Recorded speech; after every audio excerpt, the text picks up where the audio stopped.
Salut les copains, là je commence le crash test des 3 consoles que j'ai achetées sur le marché aux puces dernièrement. J'ai acheté cette console dans l'état à 15 euros. C'est une Nintendo 3DS XL avec le bouton cassé. Je viens de brancher l'alimentation derrière. Elle charge pas, c'est-à-dire que à ouvrir et à tester, peut-être qu'elle est dissoudée, peut-être qu'il faut changer l'entrée. Logiquement, quand on met le chargeur, on a une lampe qui s'allume ici pour montrer que ça charge et ça clignote. Là, j'allume, la batterie elle est vide. Lors de l'achat, j'ai vu qu'elle fonctionne. L'écran n'est pas en super état. Le vendeur m'a dit que c'est une protection, mais là j'ai essayé de l'enlever et je pense pas. Je ne pense pas que c'est un protège-écran. C'est une console à nettoyer, à réparer, on verra bien. En sachant que je suis un réparateur amateur, c'est pas mon métier. On passe aux autres consoles. On passe maintenant à la console Xbox 360. Je l'ai acheté comme ça avec une manette noire. Elle fonctionnait pas. Il y avait de l'oxydation sur le compartiment pile. J'avais déjà montré dans une vidéo précédente comment réparer le petit compartiment à pile quand il est oxydé. Je l'ai nettoyé et la manette fonctionne maintenant. Voilà, elle s'allume. La console répond. Par contre, j'ai mis le HDMI à la place de ce câble-là. Elle démarre. J'éteins la lumière pour que vous voyez bien l'écran. J'allume.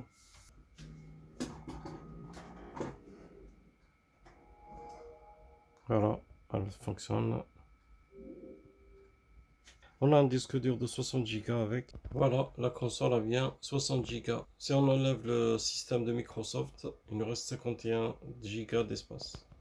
Petit conseil quand vous voulez tester une console que vous connaissez pas, prenez toujours un jeu FIFA ou un jeu qui coûte pas cher. Si le lecteur est abîmé, il va probablement vous abîmer le disque.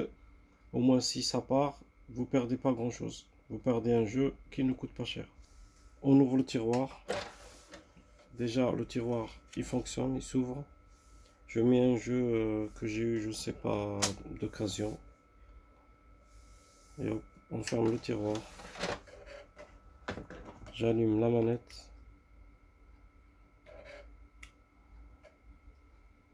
Voilà, elle est reconnue.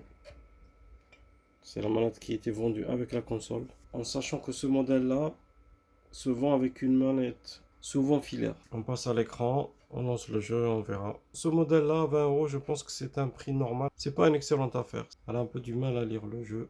Non, le jeu ne passe pas. J'ai nettoyé un peu le jeu et je l'ai remis. C'est bon, là, le jeu, il passe.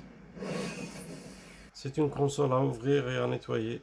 Mais c'est impressionnant le bruit qu'elle fait. C'est vraiment beaucoup. Elle fait trop de bruit, c'est à nettoyer.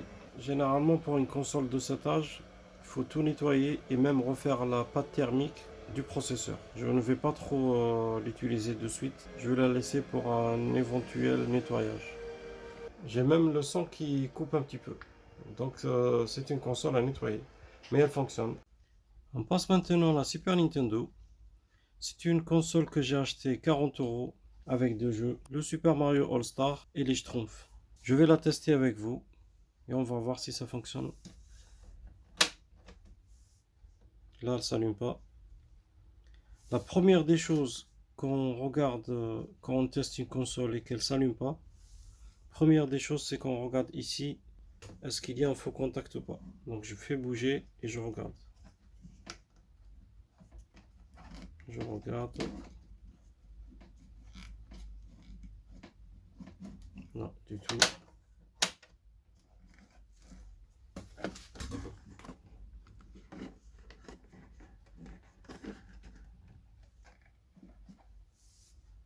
Là, rien du tout. Quand elle s'allume pas du tout, parfois c'est le fusible, ça sera à ouvrir et à changer, il coûte quelques euros. Pour être sûr, je vais prendre une autre alimentation et faire le test si ça fonctionne. A de suite. J'ai pris une alimentation non officielle avec le même voltage qui se voit un peu partout. Moi je l'ai acheté à Leclerc. On fait le test. Ça s'allume toujours pas.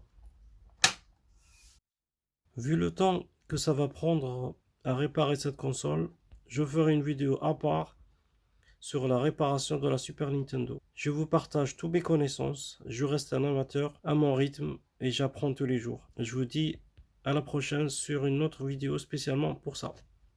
On va faire le crash test de cette console que j'ai acheté à 10 € dans l'état avec le bouton cassé et sans chargeur et elle s'allume pas. Je vais mettre l'alimentation et on va regarder ensemble. J'ai préparé un jeu et l'alimentation. Je vais vous montrer de suite quelle alimentation acheter pour ce modèle de PSP, ce qu'on appelle PSP Street. Si vous avez d'autres modèles d'alimentation, ce n'est pas grave, ça fonctionnera toujours. C'est une alimentation 5 volts, marqué dessus Sony, 5 volts, 1500 mAh, avec le logo PSP et Sony. Ça se voit pas facilement, elle est juste brillante de l'autre côté, comme ça. Et j'arrive à l'acheter 1 €, 2 €, maximum 5 € et encore. On va passer au test de la console. Pour ce modèle-là, PSP Street, on met l'alimentation et on regarde ici. Si vous avez cette lampe, c'est que elle est en train de charger. On va regarder quelle carte contient.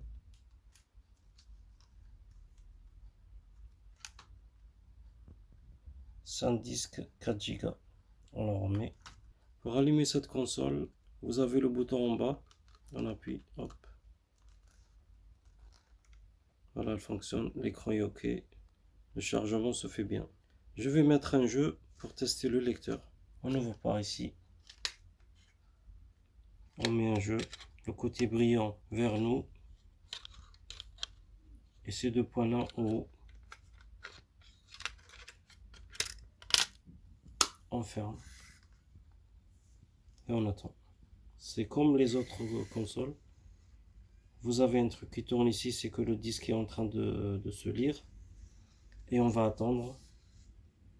Ça sera la surprise. Ah, hop, voilà, c'est reconnu. C'est assez rapide. Et c'est une console qui fait pas trop de bruit. À mes connaissances, c'est la dernière PSP avec un lecteur de disque. On va lancer.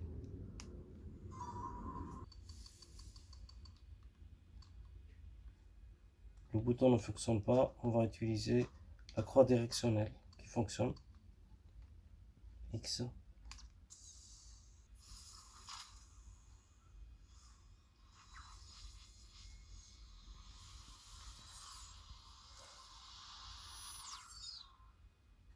Voilà, la console achetée à 10 €, elle fonctionne, mais c'est à réparer. Tous mes achats sont comme ça. C'est des achats à petit prix, mais il faut réparer derrière. Tout surtout pour le plaisir de la réparation. C'est fini pour ce test.